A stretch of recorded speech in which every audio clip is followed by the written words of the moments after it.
Assalamualaikum warahmatullahi wabarakatuh. Halo semuanya, perkenalkan nama saya Salsabila Erwina Putri dengan NIM 4612101046. Di sini saya akan mempresentasikan PPT yang berjudul Fakir Berbahasa Indonesia di Kalangan Remaja. Saya akan membahas materi tentang fakir berbahasa Indonesia, peran bahasa Indonesia, kosakata bahasa Indonesia sehari-hari yang tergantikan di kalangan remaja, dan faktor pengaruh fakir berbahasa Indonesia di kalangan remaja. Yang pertama, fakir berbahasa Indonesia.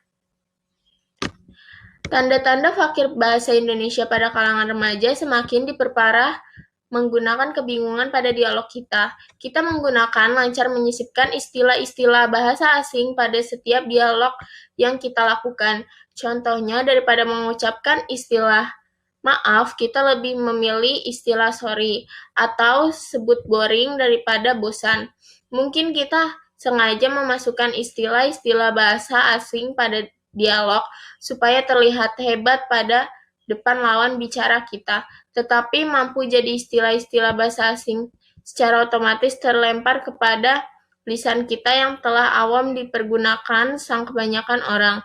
Itu aneh, kita tampaknya tak bangga menggunakan kasana istilah-istilah bahasa Indonesia yang kita miliki. Yang kedua, peran bahasa Indonesia. Bahasa ialah budaya sosial yang berfungsi sebagai indera komunikasi. Bahasa serta bangsa itu sendiri mempunyai korelasi yang erat satu sama lain. Bahasa yang baik mencerminkan perkembangan bangsa yang baik juga. Bila rakyat yang mengabaikan bahasa negara sendiri, bukan tak mungkin bahasa tadi akan hancur atau paling tak sulit buat dikembangkan. Bahasa tak dicermati menjadi unsur-unsur, bagian-bagian, atau potongan-potongan, namun dilihat menjadi satu keutuhan pada banyak sekali ranah penggunanya. Materi bukan wacana bahasa Indonesia, melainkan tentang bagaimana mahir berbahasa Indonesia verbal. Yang ketiga, kosakata bahasa Indonesia sehari-hari yang tergantikan di kalangan remaja. Hasan Alwi 2011 menegaskan bahwa problem kebahasaan Indonesia menunjukkan karakteristik yang sangat kompleks. Hal itu berkaitan menggunakan 3 aspek, yaitu bahasa, pemakai bahasa, serta pemakaian bahasa. Aspek bahasa menyangkut bahasa Indonesia, bahasa daerah, serta bahasa asing. Pada di bawah ini tersaji beberapa model kosakata bahasa asing yang seringkali dipergunakan pada bahasa verbal, juga tulis, serta bahkan seringkali timbul pada kalangan remaja. Contohnya yang pertama, barcode. Istilah barcode kita pakai waktu datang buat kebutuhan menerima berita perihal suatu produk atau barang pada aneka macam media. Setara menggunakan kosakata ini artinya kode batang. Barcode kalau di Indonesia disebutnya kode batang.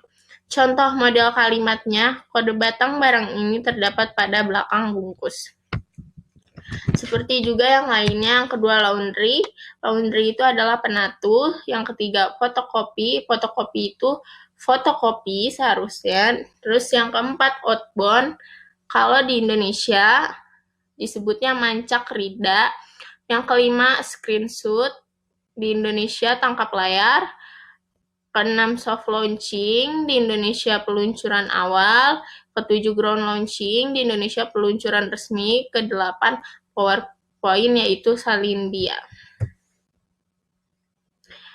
Dan yang terakhir, faktor pengaruh fakir berbahasa Indonesia di kalangan remaja. Sebagaimana disebutkan pula oleh Akmaluddin 2014, beberapa faktor pengaruh fakir berbahasa Indonesia di kalangan remaja. Yang pertama, minimnya pengetahuan bahasa Indonesia. Kebanyakan remaja sekarang sangat gampang dipengaruhi oleh bahasa yang dikuasai terlebih dahulu. Banyak remaja yang kurangnya pemahaman pengguna bahasa tentang penggunaan bahasa yang mereka gunakan, dan kurangnya pengajaran bahasa yang tepat. Yang kedua, anggapan keliru terhadap bahasa Indonesia. Faktor fakir berbahasa Indonesia, ragam tulisan merupakan anggapan yang salah tentang bahasa Indonesia.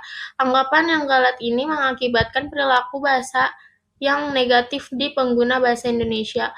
Perilaku negatif ini ditandai menggunakan lebih senang memakai kosakata serta struktur bahasa asing daripada bahasa Indonesia.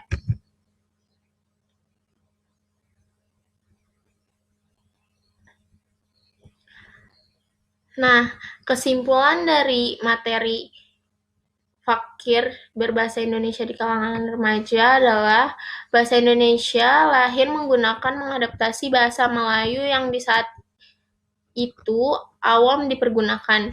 Bahasa menjadi sarana hubungan antar insan pada warga mempunyai sifat sosial, yaitu pengguna bahasa yang dipergunakan sang setiap lapisan rakyat. Kami menggunakan lancar menyisipkan istilah-istilah bahasa asing pada setiap dialog yang kami lakukan. Kita tampaknya tak bangga menggunakan khazanah istilah-istilah bahasa Indonesia yang kita miliki. Prestis bangsa kita sebenarnya dipertaruhkan saat kita sebagai miskin pada bahasa Indonesia. Lebih percaya diri memakai kitab bahasa daripada kosakata bahasa Indonesia. Bila kita tak menyadarinya, bahasa kita mungkin akan sebagai kelas 2 pada tanah air sendiri. Bahasa serta bangsa itu sendiri mempunyai korelasi yang erat satu sama lain. Bahasa yang baik mencerminkan perkembangan bangsa yang baik juga.